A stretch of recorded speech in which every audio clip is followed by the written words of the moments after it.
लैला।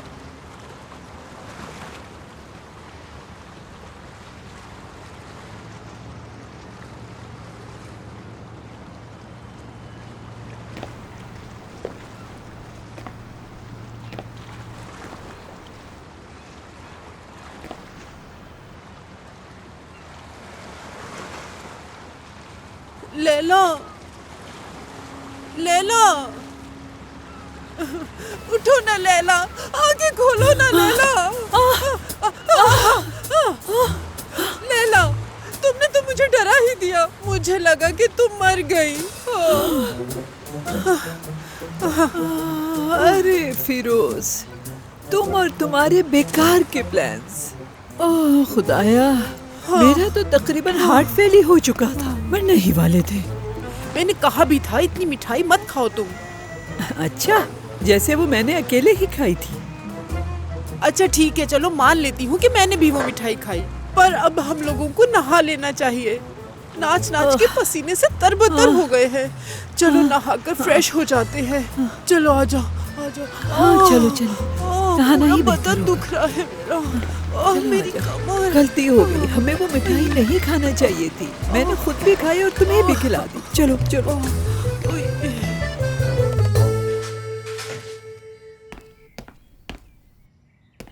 चीची, अब मुंह फुलाने की कोई जरूरत नहीं है।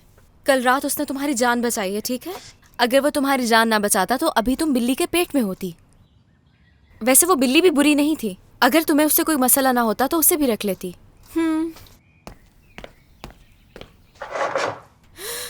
तुम बराबर टेबल पर होती और वो मेरे पास बैठी होती। मेरे हाथों में एक किताब होती, पैरों पे कंबल होता, कितना अच्छा होता। खैर छोड़ो, हो नहीं सकता।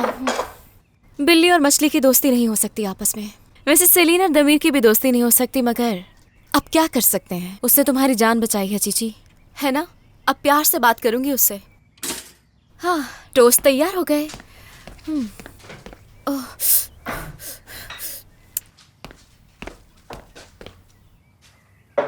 अच्छा तुम यही रहना। हाँ, मैं दमीर को नाश्ते के लिए बुला कर लाती हूँ। तुम्हारी जान बचाई थी उसने।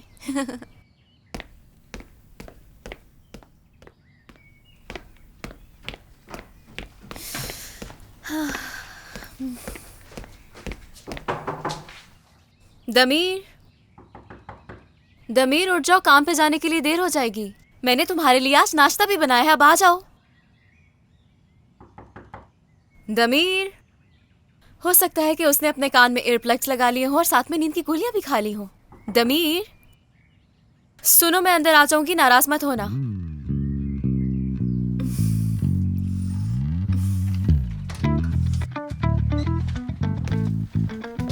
मैं हाथ हटा रही हूँ अपनी आंखों से।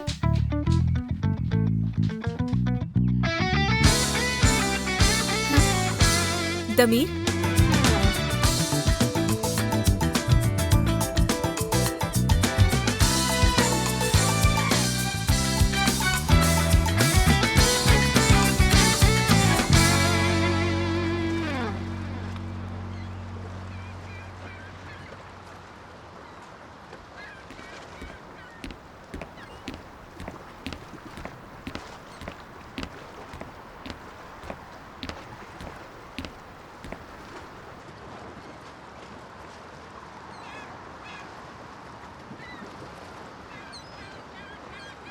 कई बाप ऐसे हैं जिन्होंने अपनी बेटियों को बचाने के लिए घरों में कैद कर लिया, और न जाने कितनी बेटियां ऐसी हैं जो अपने बाप को पाने के लिए सारी दुनिया से जंग करने को तैयार हैं। बाबा को कहना कि मैं स्केचिंग के लिए आई हूँ यहाँ पर।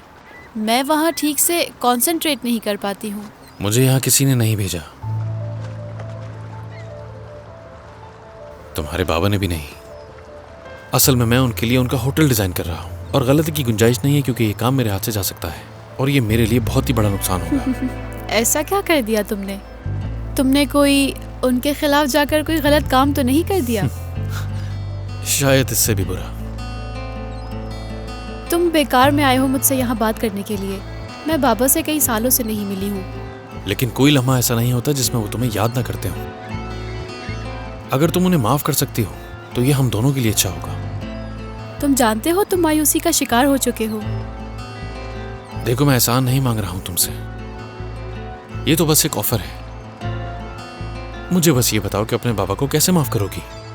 अगर उनको लगता है कि मैं इतनी आसानी से उन्हें माफ़ कर दूंगी तो वो ये बिल्कुल भूल जाएं। प्लीज रुको, बात सुनो मेरी। माफ़ी चाहती हूँ मैं। तुम उनकी बेटी हो, सब कुछ जानती हो। क्या शर्मिंदा कर रहे हो तुम मुझे? तुम तो किसी से नहीं डरती। तुमने तो ये भी नहीं पूछा कि मैं यहाँ तक कैसे पहुंचा। थोड़ा बहुत कुछ तो मैं भी जानता हूँ तुम्हारे बारे में, और ये भी जानता हूँ कि किसी से कोई डर नहीं है तुम्हें, और तुम्हें तो ये लगता है कि तुम्हें कोई दुख पहुंचा ही नहीं सकता। तुम मेरे बारे में कुछ नहीं जानते, समझ गए? सब कुछ जानता हूँ मैं तुम्हारे बारे में। तुम चाहते क्या हो मुझसे? बस कुछ वक्त चाहिए तुम्हारा, और अगर मैं कामयाब ना हो सका तो फिर हम आइंदा कभी नहीं मिलेंगे। मुझे क्लास में जाना है। देखो, आज तुम्हारी कोई क्लास नहीं है, जानता हूं मैं ये भी।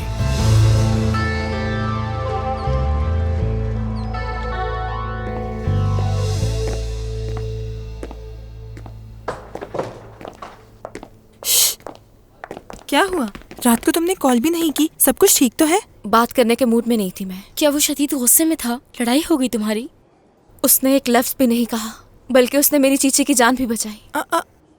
बहुत बुरा लग रहा है, बहुत शर्मिंदगी हो रही है मुझे। शर्मिंदा होने की कोई बात नहीं है, ये तो सिर्फ एक गलत फहमी है ना। तुम परेशान मत हो, हम कोई हल ढूंढ लेंगे। क्या बाकी लोग भी जानते हैं? नहीं, हमने अभी तक किसी को नहीं बताया। हम दमीर साहब का ही इंतजार कर रहे हैं। वो अभी तक आया नहीं? नहीं, अभी तक नहीं आए। कहीं वो यल्दरम साहब से बात करने तो नहीं गए? अगर बात किसी और की होती तो यकीन कर लेते, लेकिन ये बात यल्दरम साहब की है। ये यल्दरम साहब का क्या मसला है?